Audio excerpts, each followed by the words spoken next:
We're dreaming of reaching our first 1,000 subscribers. Subscribe and be the first to discover new stories every day. It was a Tuesday night, the kind where the house felt too still, like it was waiting for something to break. Emily and I were in bed, the TV off, just the low hum of the AC and the faint glow of the streetlights slipping through the blinds. I'd had a long day at work, spreadsheets, meetings, the usual grind, and all I wanted was to feel some connection, something normal. I reached over, resting my hand lightly on her thigh, not pushing for anything, just a quiet gesture after 8 years of marriage. Her body went stiff, like I'd touched a hot stove. She moved away from my touch, her voice cutting through the dark, sharp and icy. "You can stop touching me, Matt. I don't want to be close to you anymore." My heart kicked up, a dull thud in my chest, my fingers curling slightly as I pulled my hand back. The words weren't just a rejection. They were a blade, spat out to cut deep. My throat tightened, but I forced my voice to stay steady, low, like I was commenting on the weather. "All right, Em. If that's how it is, there's no point sharing a bed. I don't sleep next to strangers." She didn't even glance at me, just rolled over, grabbed her phone, and cranked the brightness to max, the screen lighting up the room like a damn floodlight. My jaw clenched, my teeth grinding so hard I felt it in my skull.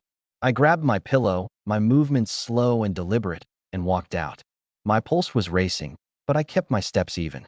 The guest room mattress was lumpy, the sheets cold, but it was better than lying next to someone who'd just drawn a line in the sand. Sleeping apart? Fine by me. Living apart? That thought was already sprouting roots. The next morning, I was up at dawn, brewing coffee in the kitchen. The house was quiet except for the gurgle of the coffee maker and the faint clink of my mug on the granite counter. I opened my banking app, my fingers moving with calm precision. I disconnected Emily's card from our joint account. Gas, dry cleaning, yoga classes, DoorDash orders. All the little things she never blinked at. Gone. My shoulders relaxed as I hit confirm, a weight lifting off my chest. If she wanted distance, I'd give her the full package, no half measures. My pulse was steady, but there was a quiet fire in my gut, like I'd just taken back something she'd been holding hostage. By noon, she noticed. I was in the living room, parked on the couch with my laptop, answering work emails, when she stormed in, her purse slamming onto the floor with a thud. The fridge door banged shut, and she spun around, her voice dripping with venom. "Are you fucking serious, Matt? My card got declined at yoga. In front of the whole class. What the hell is this?" I didn't look up, my fingers still tapping the keyboard, though my neck was hot, my heart pounding. "You wanted distance, Em," I said, my voice flat but pointed, like I was stating a fact. "Now you've got it. That's the bill." She stepped closer, her arms crossed, her eyes blazing. "This is so petty," she snapped, her voice loud, mocking, like she was trying to shame me into crumbling. "You think this makes you look like some big man? Cutting me off like I'm a kid." I leaned back, finally meeting her gaze, my lips twitching into a half smile that I knew would sting. "Nah, Em. It just means I'm done carrying your weight." My voice was low, controlled, but every word was a dart. "You said I'm a stranger. Strangers don't get free rides." Her face froze, her mouth half open, no comeback ready. She huffed, her hands balling into fists. "You're pathetic," she spat, her voice shaking with rage. "You're doing this to punish me." I chuckled, dry and sharp, leaning forward slightly. "Punish you? No. I'm just done being your ATM." I paused, letting the words sink in, my eyes locked on hers. "You drew the line, Em. I'm just standing on my side of it." She stepped closer, her voice dropping, trying to sound wounded. "You're making this about money, Matt. It's not about that, and you know it." Her tone softened, like she was flipping to a new script, playing the victim now. I tilted my head, my smile tight. "Then what's it about, Em? Go ahead, tell me." My voice was calm, but my heart was racing, a mix of anger and satisfaction. "Because last I checked, you're the one who said you don't want me near you. So I'm respecting that." Her lips pressed tight, her cheeks flushing red. She opened her mouth, then closed it, her hands trembling. "You're such an asshole," she muttered, turning away, her voice barely audible. "Funny," I said, my tone light but cold. "That's what strangers call each other." She grabbed her keys and stormed out, the door slamming behind her. My hands were steady, but my chest hummed with adrenaline, like I'd just won a round I didn't know I was fighting. The next evening, the house was a battlefield of silence. I was in the kitchen, grilling a steak for myself, the sizzle filling the quiet. I remembered how we used to cook together, Emily chopping vegetables, me handling the meat, music playing low in the background. Now it was just me, and the silence felt cleaner, sharper. I flipped the steak, my jaw tight, and pushed the memory away. Emily was on the couch, clutching a throw pillow, her tablet blaring some trashy reality show at max volume. The noise grated on my nerves, each fake laugh like a needle in my temples. I was about to put on headphones when the front door opened, and Lauren, Emily's best friend, walked in, her sneakers squeaking on the hardwood. She froze, her eyes darting between us. "Whoa," she said, her voice cautious but nosy. "What's the vibe in here? You guys fighting or what?" Emily sat up, tossing her hair back, her voice loud and theatrical. "Oh, Matt's just decided that if I don't want him near me, he gets to cut me off financially. Real classy, right? He's basically holding his wallet over my head like some kind of power trip." I set the spatula down, my fingers tingling with irritation, and walked into the living room, wiping my hands on a dish towel. "You're mixing things up, Em," I said, my voice steady but sharp, locking eyes with her. "This isn't about control. It's me done bankrolling your lifestyle. You want to be roommates? Fine. Roommates split the bills." Emily's face flushed, her mouth working like she was scrambling for a comeback. "You're twisting this," she snapped, her voice rising, her hands gesturing wildly. "You're making it sound like I'm some gold digger, when all I did was ask for space."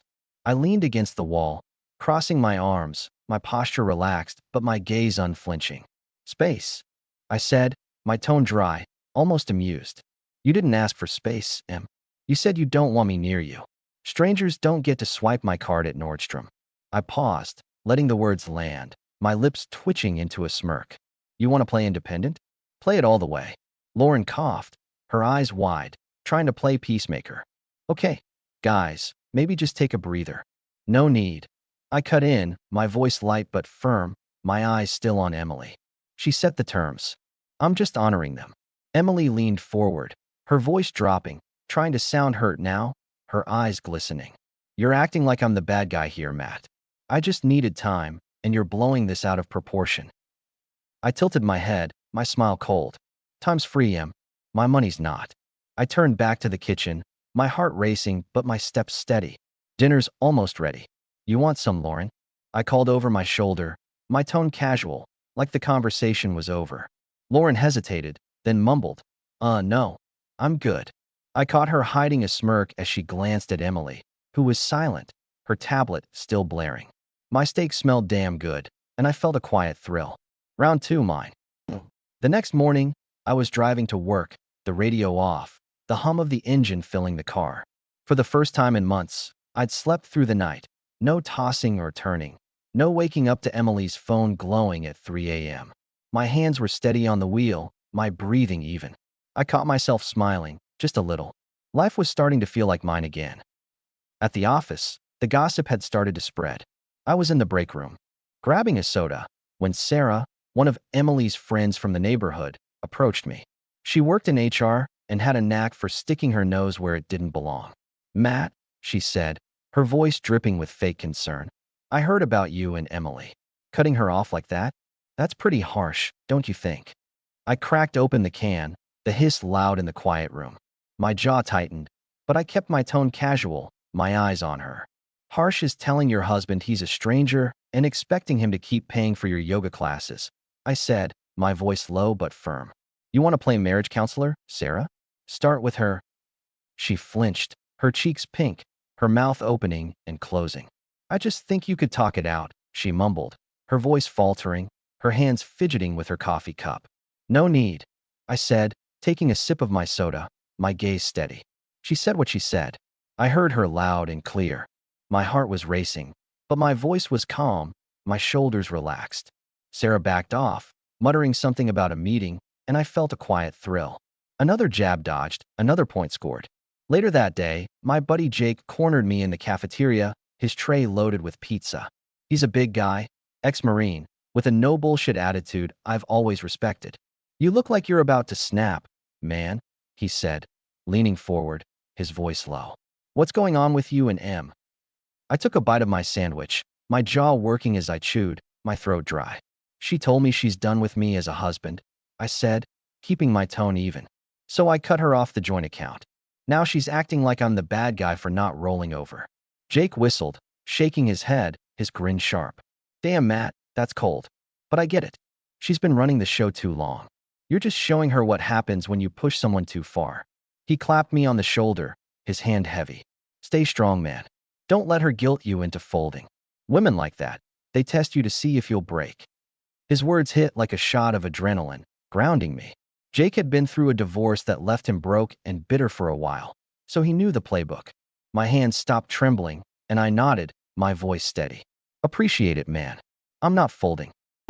That evening, I got a push notification from Amazon while stuck in traffic. An order on my account. Skincare, yoga gear, a memory foam pillow. Emily's usual splurge, like nothing had changed.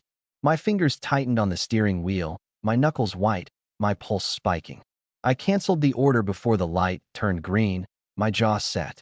When I got home, I left a post-it on the kitchen counter. If we're sleeping apart, we're shopping apart. Short, clear, no room for misinterpretation.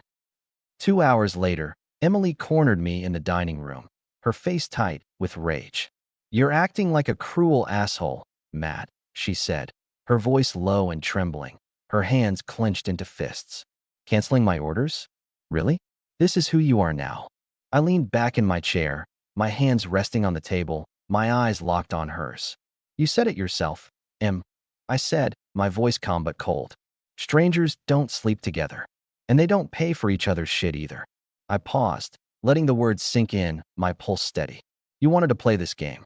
I'm just following your rules. She stepped closer, her voice rising, her eyes flashing. You're punishing me, she hissed, her hands gesturing wildly. All because I needed space?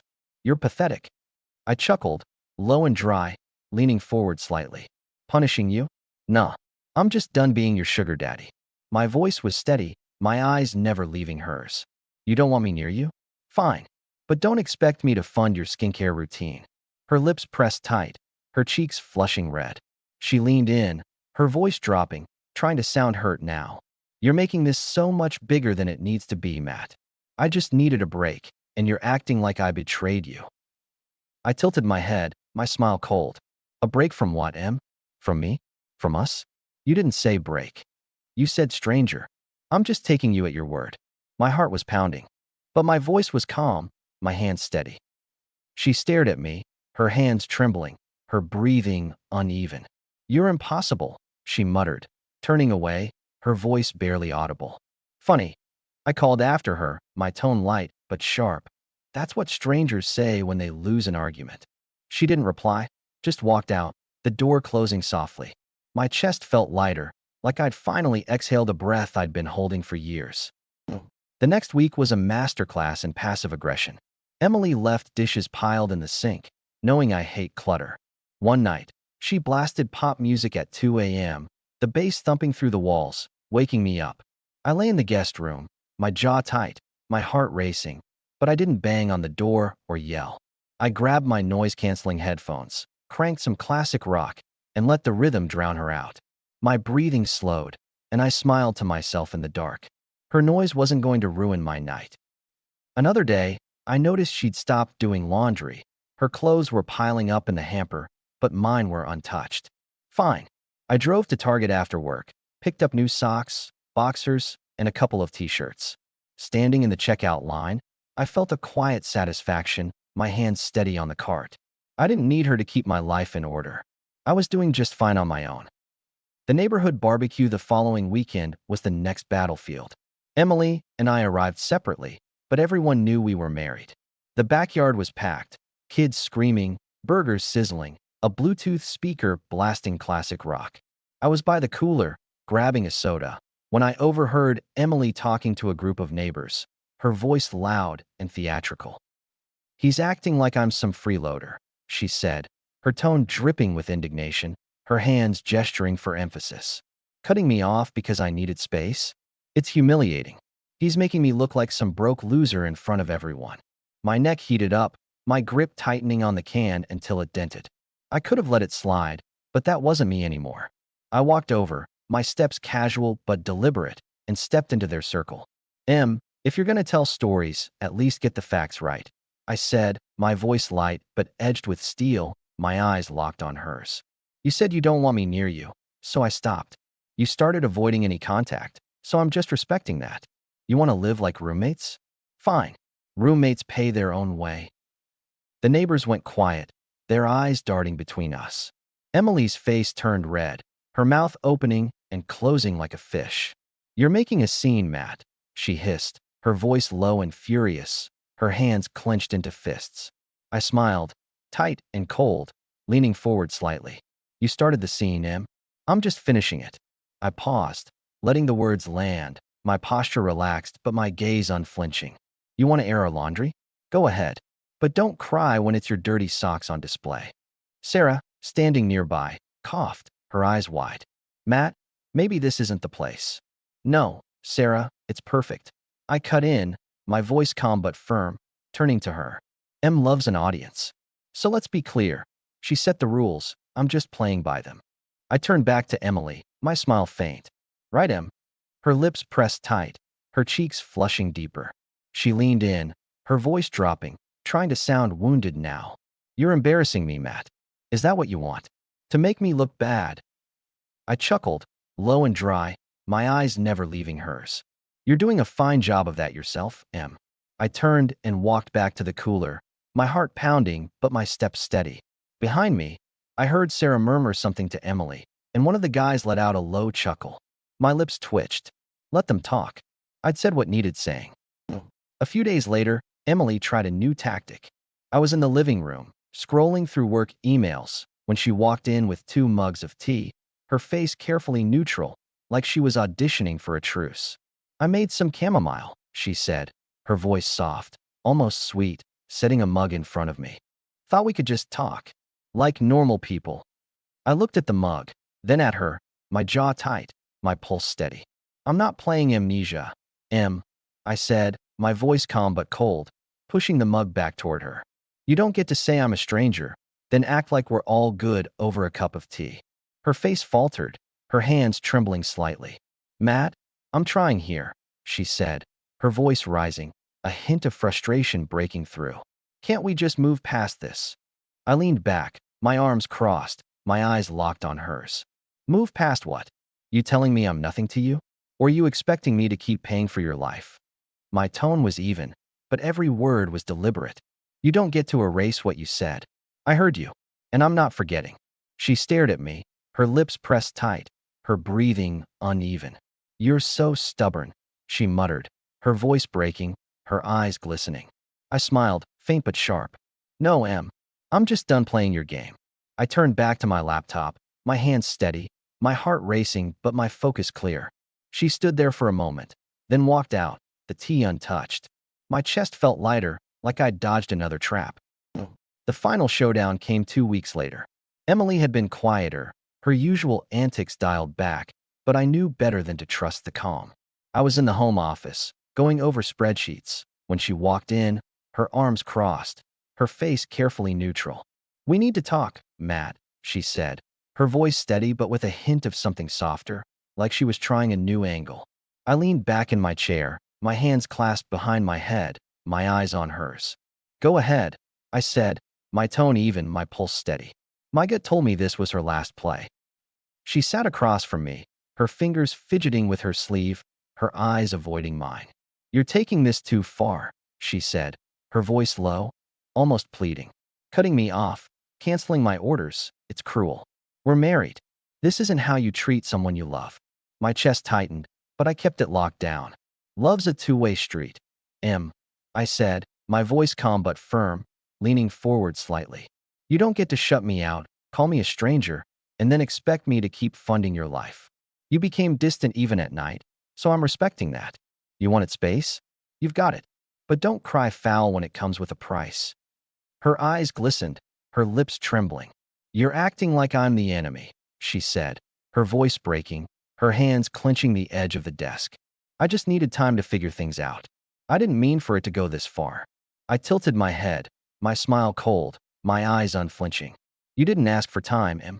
You drew a line and dared me to cross it. I didn't. I stepped back. I paused, letting the words sink in, my voice dropping lower.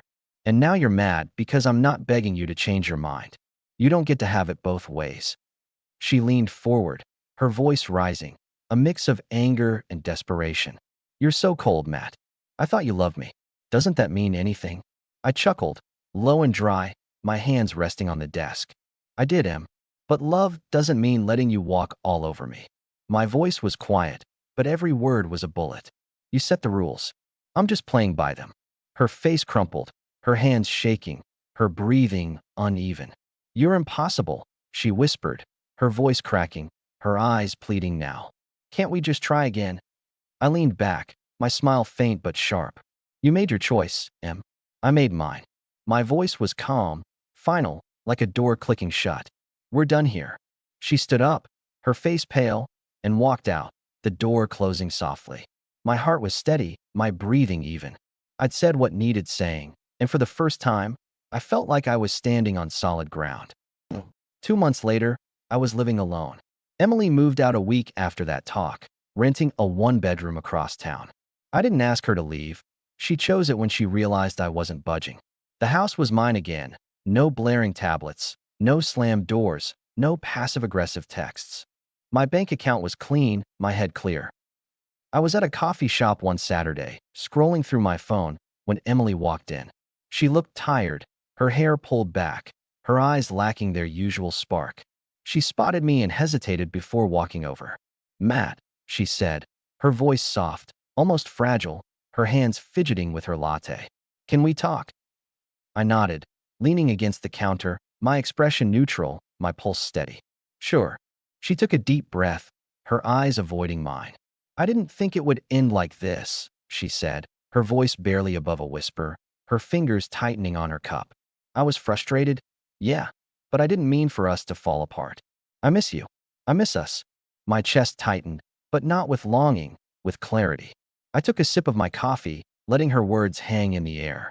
You didn't miss me when you pushed me away, Em, I said, my voice calm but cold, my eyes locked on hers. You missed the life I paid for. That's not the same thing. Her face crumpled, her eyes welling up, her hands trembling. I messed up, okay? I know that now, she said, her voice breaking, her shoulders slumping. Can't we try again? I'm sorry, Matt. I set my cup down, my gaze steady, my smile faint but sharp. You made your choice, Em. I made mine. There's no going back. My voice was quiet, final, like a door slamming shut. I gave her a small nod and walked out, the sun warm on my face, the air clean. My steps were light, my breathing even. I paused outside the shop, leaning against my car, the keys cool in my hand. A quiet satisfaction settled in my chest, not bitterness, not regret, just clarity. This wasn't for nothing, I thought. She came looking for the past, but I'm already in the future. My heart was steady, my head clear. I got in the car and drove off, the road open ahead of me. Now, I'm back to my routine. Work, gym, dinner at the kitchen island. Jake invited me to a poker night last week, and I laughed harder than I had in years, the sound echoing in my chest. My wallet's in order, my head's quiet. The bed's just mine now, and it feels right. I don't chase. I don't look back. And I don't lose.